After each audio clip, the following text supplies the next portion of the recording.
ہمارے بیچ میں ڈاکٹر افغان اللہ خان صاحب کی شاگردہ اور انہی کے انڈر میں ریسرچ کرنے والی محترمہ ڈاکٹر ترنم حسن صاحبہ ہیں، جو امام باڑہ پوسٹ گریجویٹ کالج میں اردو کے لیکچرر ہیں۔ ہم سے گزارش کریں گے کہ آپ تشریف لے آئیں، اب محترم استاد کے سلسلے میں جو آپ کا مقالہ ہے وہ سامعین کے سامنے پیش کریں۔ محترمہ ڈاکٹر ترنم حسن صاحبہ۔ سبھی خصوصی مہمان السلام علیکم۔ میرے محترم مشفق استاد پروفیسر ڈاکٹر افغان اللہ خان کے یوم وفات پر کے موقع پر یہ مقالہ میں پیش کر رہی ہوں۔ میرے مقالے کا عنوان میرے محترم استاد۔ ایک طالب علم کی زندگی میں بہت سے استاد آتے ہیں، لیکن ان میں چند ایسے بھی ہوتے ہیں جو طالب علم کو کافی متاثر کرتے ہیں۔ پروفیسر افغان اللہ خان صاحب انہی استادوں میں سے ایک تھے۔ اپنی سیدھی سادی طبیعت اور اخلاق کی وجہ سے وہ اپنے شاگردوں میں کافی مقبول تھے۔ انہوں نے کلاس کے اندر اگر استاد کا کردار نبھایا تو باہر وہ ایک سرپرست بھی نظر آتے تھے۔ انہوں نے کبھی اپنے بڑے عہدے کو اپنے اوپر حاوی ہونے نہیں دیا۔ اپنے شاگردوں کے مسائل کو حل کرنے میں وہ خوشی محسوس کرتے تھے۔ اپنے شاگردوں کے کاموں کو آگے بڑھانا ان کی عادت تھی۔ وہ شعبہ میں ادبی پروگرام کرتے تاکہ طالب علموں میں علم و ادب کا رجحان بڑھے اور وہ کامیاب طالب علم بن سکے۔ فروغ اردو ان کا مشن تھا۔ آج ان کے نہ رہنے پر اردو حلقہ بہت مایوس ہے۔ پروفیسر افغان اللہ خان صاحب ایک ملنسار، خوش اخلاق اور ایک بے تکلف انسان تھے۔ بناوٹ اور خودنمائی ان کے اندر بالکل نہیں تھی۔ وہ صاف گو اور بے باک تھے۔ اپنے چھوٹوں سے محبت اور بڑوں کا احترام ان کی فطرت تھی۔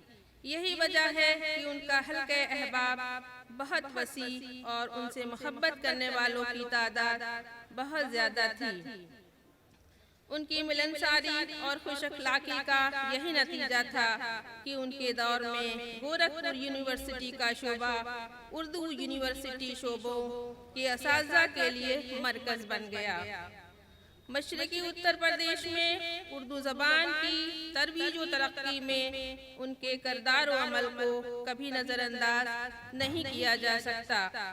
کسی کالج میں ان کی تعلیم کا بندوبست کرنے کی بات ہو یا اساتذہ کی کمی کا سوال رہا ہو، وہ اپنی شخصیت اور اپنی محنت سے انتظامات کرانے میں کوئی کوتاہی نہیں کرتے تھے۔ کئی کالجوں میں جہاں اردو نہیں پڑھائی جاتی تھی وہاں اس کا بندوبست کرایا۔ یونیورسٹی انتظامیہ کے بھی وہ بہت قریب رہتے تھے، اس لیے انہیں کوئی کام کرنے یا کرانے میں کوئی دشواری پیش نہیں آتی تھی۔ شعبہ اردو کو بہت متحرک اور سرگرم بنائے رکھنے میں ان کی دلچسپیوں کا ہی نتیجہ تھا۔ اس شعبہ میں آئے دن ادبی نشستیں ہوا کرتی، سیمینار اور ریفریشر کورس ہوتے، ملک کے مشہور نقاد اور اردو کے دانشور اس میں شریک ہوتے اور شعبہ اردو میں میلے جیسا منظر دیکھنے کو ملتا۔ کبھی کبھی دوسروں شعبہ کے اساتذہ اور طلباء کے اصرار پر بھی وہ شعر و سخن کی محفل کا اہتمام کیا کرتے۔ اس سے شعبہ کی رونق بڑھتی ہی چلی گئی۔ شعبہ اردو ادب نوازوں اور اردو زبان سے محبت اور ہمدردی رکھنے والوں کا ایک مرکز بن گیا اور پروفیسر افغان اللہ خان صاحب اس مرکز کے روح رواں بن گئے۔ اعظم گڑھ موضع کا ایک گاؤں خالص پور اور اس گاؤں کے پٹھان زمیندار خاندان میں جنم لینے والے پروفیسر افغان اللہ خان صاحب اپنی تعلیمی زندگی سے ہی اردو ادب میں دلچسپی رکھنے لگے تھے۔ تعلیم و تربیت گورکھپور میں ہوئی اور یہاں کی ادبی تنظیموں اور ادیب و شاعروں کے درمیان وقت گزارنا ان کا مشغلہ بن گیا تھا۔ آپ نے سماجیات سے ایم اے کی سند حاصل کی، پھر پی ایچ ڈی کرنے کی سوچا۔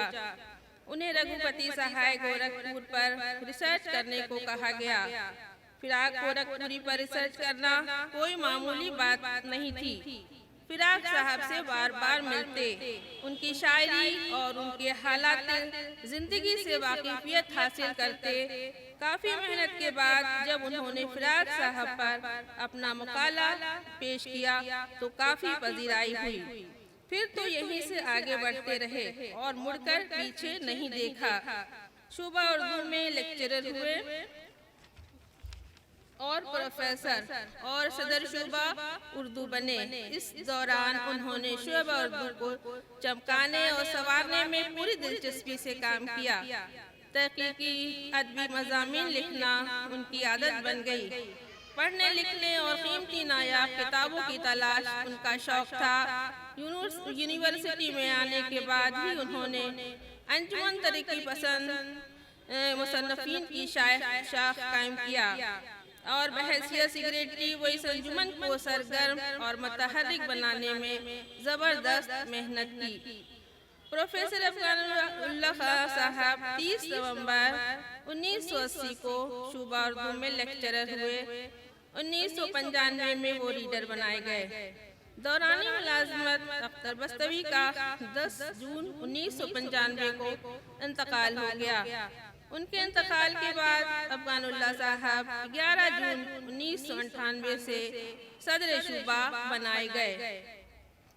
19 اگست اور 2001 کو وہ پروفیسر کے عہدے پر مقرر کیے گئے۔ 1 مارچ 2008 تک کے اور اسی عہدے پر کام کرتے رہے۔ 1 مارچ کو ہی وہ جب دہلی اردو اکادمی کے سیمینار میں شرکت کے لیے گئے ہوئے تھے، وہیں دل کا دورہ پڑنے سے ان کا انتقال ہوا۔ پروفیسر افغان اللہ صاحب کا ادبی سفر طویل نہیں، مگر انہوں نے جو کچھ بھی لکھا وہ اردو زبان میں انہیں زندہ رکھنے کے لیے کافی ہے۔ ان کی تحریروں میں ایک واقعہ نظر آتا ہے۔ کلاسا گفتگو کے بعد ہی انہوں نے اپنی کوئی رائے ظاہر کی اور ان کی سلوک اور انداز سے تحریر میں ٹھہراؤ پایا جاتا ہے۔ اور اسی خصوصیت نے انہیں ایک نقاد کی صف میں کھڑا کر دیا۔ جس طرح ان کی پوری زندگی سادگی میں گزری، اسی طرح ان کی تحریروں میں بھی سادگی تھی۔ ان کے تحریری مقالہ رات کی شاعری کے علاوہ ان کی مزید 60 کتابیں منظر عام پر آئیں، جن کی تفصیل یوں ہے: انتخاب کلام فراق، فراق کی رباعیوں کا مجموعہ، اخبار نو، نیرنگ نظر، دستاویز انسانی، راجنیتی کی کہانی، ترتیب مقدمہ، ترازہ گیری، ترتیب مقدمہ۔ انتقال سے پہلے آپ کئی موضوعات پر کام کر رہے تھے۔ ایسے میں ہی ریٹائرمنٹ کے بعد جب وہ پوری طور سے فرصت میں رہیں گے تو اردو ادب کے خزانے میں کچھ اور اضافہ کریں گے، لیکن اچانک ان کی موت نے سب پر پانی پھیر دیا۔ ان کی برسی کے موقع پر بس اتنا ہی کہنا پڑتا ہے: رہنے کو صدا دہر میں آتا نہیں کوئی، رہنے کو صدا دہر میں آتا نہیں کوئی، تم جیسے گئے ویسے تو جاتا نہیں کوئی۔ شکریہ۔